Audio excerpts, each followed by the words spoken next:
Bismillahirrahmanirrahim. Assalamualaikum warahmatullahi wabarakatuh. Dalam kesempatan ini, saya akan menjelaskan tentang fuzzy logic. Masih dengan saya, Afrizal Muhammad Yasin, NPM 17081101092. Nah, pada video ini kita akan membahas tentang pengenalan fuzzy sama contoh kasus menggunakan fuzzy itu sendiri. Oke, langsung saja kita ke yang pertama, yaitu tentang introduction fuzzy atau pengenalan fuzzy. Nah, what is fuzzy? Apakah itu logika fuzzy? Nah, logika fuzzy merupakan generalisasi dari logika klasik yang hanya memiliki dua nilai keanggotaan, yaitu 0 dan 1. Nah, dalam logika fuzzy itu nilai kebenarannya suatu pernyataan yang berkisar dari sepenuhnya benar sampai dengan sepenuhnya salah. Jadi dengan teori himpunan fuzzy itu suatu objek dapat menjadi anggota dari banyak himpunan dengan derajat keanggotaan yang berbeda dalam masing-masing himpunan. Nah, konsep ini itu berbeda dengan teori himpunan biner atau CRISP. Lalu fuzzy itu memiliki himpunan fuzzy sendiri, yaitu memiliki dua atribut, yaitu linguistik dan numeris. Nah, linguistik itu penamaan suatu grup yang mewakili suatu keadaan atau kondisi tertentu dengan menggunakan bahasa alami, seperti muda, parubaya, atau tua. Nah, yang numeris yaitu merupakan suatu nilai atau angka yang menunjukkan ukuran dari suatu variabel, seperti angka 40, 25, 50 dan sebagainya, menunjukkan ukuran suatu variabel ya.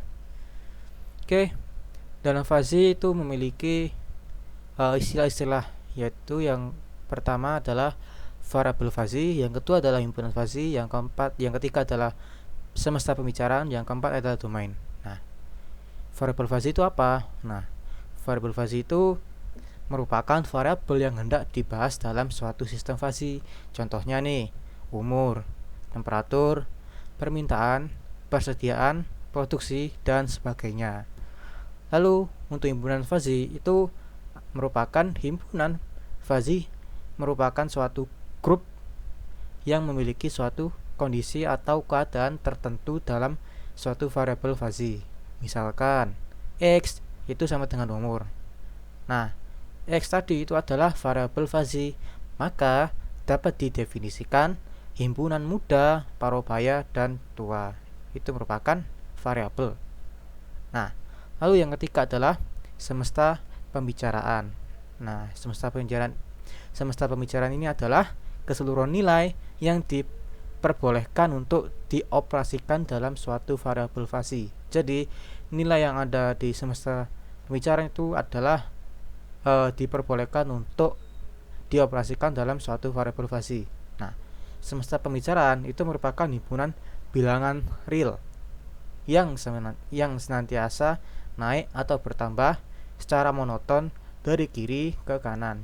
Nah, nilai semesta pembicaraan itu dapat berupa bilangan positif maupun negatif. Nah, ada kalanya nilai semesta pembicaraan ini tidak dibatasi batas atasnya, jadi tidak mematok atau tidak dibatasi batas atasnya.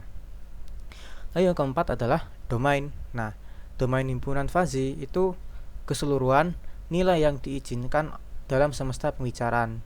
Nah, dan boleh dioperasikan dalam suatu himpunan fuzzy. Jadi, domain ini itu adalah keseluruhan nilai yang diizinkan oleh semesta pembicaraan dan boleh dioperasikan dalam suatu himpunan fuzzy.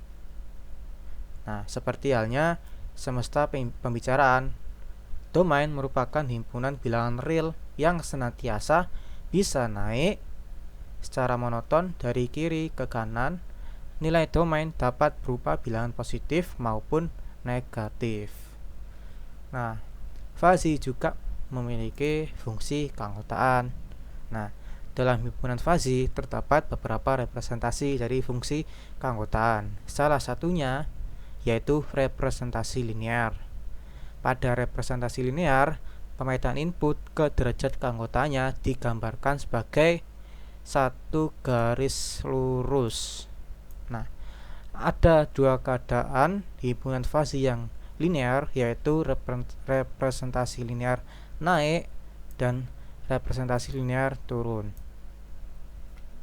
Nah, pada bentuk pemetaan input ke derajat keanggotaannya digambarkan sebagai satu garis lurus, itu bentuk ini paling sederhana dalam menjadi pilihan yang baik untuk mendekati suatu konsep yang kurang jelas. Jadi pada representasi linear itu paling sederhana dan menjadi pilihan yang baik untuk mendekati suatu konsep yang kurang jelas. Nah, pada representasi linear naik itu kenaikan nilai derajat keanggotaan himpunan fasi dimulai pada nilai domain yang memiliki derajat keanggotaan 0. Nah, bergerak ke kanan menuju ke kiri. Nah, lalu bergerak ke kanan menuju ke kiri. Bergerak ke kanan menuju ke nilai, bergerak ke kanan menuju ke nilai domain yang memiliki derajat keanggotaan yang lebih tinggi. Nah, sedangkan pada representasi linear yang turun ini, itu garis lurus dimulai dari nilai domain dengan derajat keanggotaan himpunan fasi tertinggi pada sisi kiri, kemudian bergerak menurun ke nilai domain yang memiliki derajat keanggotaan himpunan fasi yang lebih rendah. Jadi bisa digambarkan ini. Dia menurun untuk yang representasi linear turun gini. Nah, lalu dalam metode fasi itu memiliki 3 metode, yaitu metode Tsukamoto, metode Sugeno, dan metode Mamdani. Mari kita bahas satu-satu. Yang pertama adalah metode Tsukamoto. Nah, pada metode Tsukamoto, setiap konsekuen pada aturan yang berbentuk if then harus direpresentasikan dengan suatu himpunan fasi dengan fungsi keanggotaan yang monoton, atau hasilnya itu output hasil inferensi dari tiap-tiap aturan diberikan secara tegas atau crisp berdasarkan alpha predikat atau fire strength. Nah, hasilnya itu akan diperoleh dengan menggunakan rata-rata terbobot. Lalu yang kedua adalah metode Mamdani. Nah, pada metode Mamdani itu satu jenis inferensi fasi di mana himpunan fasi merupakan konsekuensi dari setiap aturan dikombinasikan menggunakan operator agregasi dan menghasilkan himpunan fasi yang kemudian didifusifikasikan untuk menghasilkan keluaran tertentu dari suatu sistem. Nah, metode Mamdani ini itu sering juga dikenal dengan nama metode min-max. Nah, metode ini diperkenalkan oleh Ibrahim Mamdani pada tahun 1975. Lalu yang terakhir adalah metode Sugeno. Penalaran dengan metode Sugeno hampir sama dengan penalaran Mamdani yang sebelumnya. Nah, hanya saja output atau konsekuen itu sistem tidak berupa himpunan fasi, melainkan berupa konstanta atau persamaan linear. Nah, metode ini diperkenalkan oleh Takagi Sugeno kang pada tahun 1985. Sehingga ini sering juga dinamakan dengan metode TSK. Oke, lalu kita akan ke pembahasan yang kedua, yaitu contoh kasus. Nah, pada contoh kasus ini kita akan menghitung manual menentukan jumlah produksi kaleng dengan metode fasi Tsukamoto. Nah, berikut ini adalah contoh kasus perhitungan manual data produksi perusahaan. Ini bisa dilihat, ini adalah data yang diperoleh dari tanggal 1 Januari 2013 sampai 18 Januari 2013. Permintaan maksimal atau nilai yang tertinggi adalah 3.500 dan nilai yang terendah adalah 2.100. Sedangkan persediaan itu nilai yang tertinggi adalah 250, nilai yang terendah adalah 100. Sedangkan produksi pabrik itu yang paling tertinggi adalah 5000 dan terendah adalah 1000. Nah, permulaan. Dalam aktivitas perusahaan terdapat 3 variabel, yaitu 2 variabel input, variabel permintaan, dan variabel persediaan. Ya, variabel input, permintaan, dan persediaan.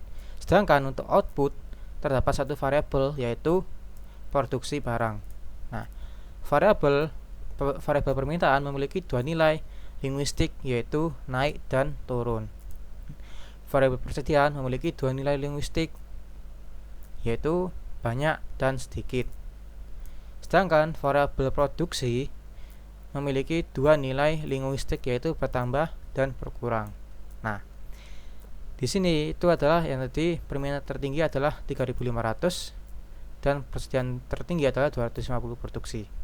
Nah, untuk yang produksi tertinggi yaitu 5000, permintaan yang terendah adalah 2100, persediaan terendah adalah 100, produksi terendah adalah 1000. Nah, berdasarkan data itu hitunglah jumlah produksi perusahaan metode Tsukamoto jika X atau permintaan itu 3200 dan Y atau persediaan itu 140. Kita catat di dalam notepad nih. Permintaan tertinggi yaitu 3500,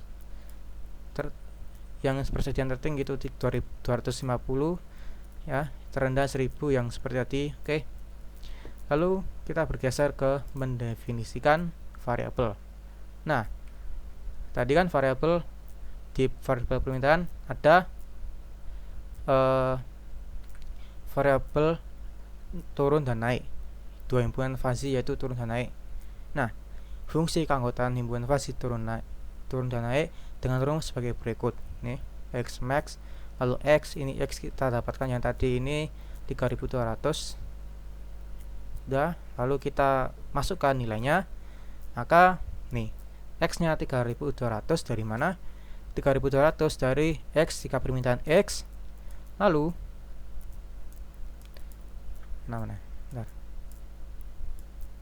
Nah, 3200. Lah, ini X atau 3500 ini adalah ini permintaan yang tertinggi atau X max dikurangi X per X max dikurangi 2100 ini apa? Yaitu permintaan terendah. Oke, maka hasilnya didapat 3000 per 300 per 1400. Maka hasilnya adalah 0,2142 untuk yang turun ya teman-teman. Oke. Lalu yang kedua adalah variabel persediaan. Nah, di dalam variabel persediaan itu terdiri 2 himpunan fasi, yaitu sedikit dan banyak.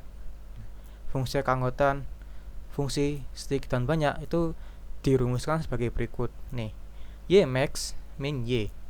Y itu adalah persediaan yang request. Hitunglah jumlah produksi perusahaan dengan metode Tsukamoto.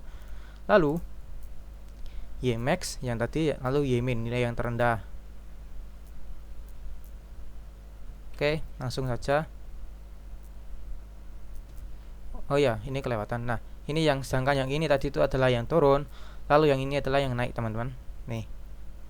Nah, 2100 ini dari mana? Ini tadi 2100 itu dari permintaan terendah. Jadi ini adalah X itu adalah permintaan, lalu dikurangi permintaan terendah per 3500 itu adalah permintaan tertinggi, X max min X terendah 2100. Maka hasilnya adalah 1100 per 1400, hasilnya 0,7857. Nah, untuk yang persediaan sama. Jadi 250 itu adalah persediaan yang tertinggi dikurangi X. persediaan request. Hitunglah jumlah produksi ya. Nih. Per 250 persediaan yang tertinggi dikurangi 100, yaitu persediaan yang terendah, maka didapatkan hasil 0,7333. Itu yang sedikit untuk variabel persediaan. Lalu untuk yang banyak itu nih 140 itu adalah X, itu adalah Y dikurangi 100. 100 ini adalah persediaan yang terendah per persediaan yang tertinggi 250 dikurangi persediaan terendah, maka hasilnya didapatkan 0,2666. Itu adalah untuk yang variabel persediaan yang banyak. Lalu kita ke variabel produksi. Nah, di variabel produksi itu memiliki dua himpunan fasi, yaitu berkurang atau bertambah. Nah, fungsi keanggotaan fasi keanggotaan himpunan fasi berkurang dan bertambah bisa dirumuskan sebagai berikut. Nih, berkurang 5000 dikurangi Z per 5000 per 100. 5000 per 1000. 5000 produksi tertinggi sama produksi terendah. 5000 ini adalah tertinggi dikurangi Z. Nah, lalu Z itu adalah berapa jumlah produksi perusahaan, maka yang ditanyakan adalah berapa jumlah. Maka kita hitung inferensinya. Nah, dari uraian sebelumnya itu terbentuk 4 himpunan fasi, yaitu permintaan turun, permintaan naik, persediaan sedikit, persediaan banyak, produksi berkurang, dan produksi bertambah. Nah, maka diperoleh 4 aturan sebagai berikut. Nah, jika permintaan turun dan persediaan banyak, maka produksi barang berkurang ya. Untuk yang rule 1. Rule yang kedua, jika permintaan turun dan persediaan sedikit, maka produksi barang akan berkurang. Untuk yang rule ketiga itu, jika permintaan naik dan persediaan banyak, maka produksi bertambah. Rule keempat yaitu jika permintaan naik dan persediaan sedikit, maka produksi barang akan bertambah. Jadi bisa dipahami teman-teman untuk yang rule atau aturan fasi sebagai berikut. Oke. Lalu kita akan menghitung untuk yang rule 1. Nah, rule 1 ini bisa memasukkan rumus sebagai berikut. Nih. Turun 3200 sama banyak 140, maka dicari nilai yang terendah, yaitu ini ya, didapatkan 0,2 ini untuk yang turun. Yang tadi ya, yang kita hitung teman-teman, nih mana ya, ya 0,2142. Nah, lalu 0,266. Bisa dikoreksi sendiri nanti slide-nya. Maka didapatkan untuk nilai yang terendah yaitu 0,21. Nah, menurut fungsi keanggotaan himpunan fasi produksi barang berkurang pada persamaan di samping ini, maka diperoleh persamaan berikut. Nah, Z max min Z1 per Z max min Z min sama dengan alpha 1. Nah, Z1 sama dengan Z max min alpha 1 Z max min Z min. Nah, Z max tadi itu adalah 5000 atau produksi tertinggi. Lalu yang 0,2142 ini adalah persamaan yang ini, nilai yang terendah dari turun dan banyak rule yang tadi. Lalu ini kita kurangi 5000 dengan 1000, yaitu produksi terendah yaitu 1000.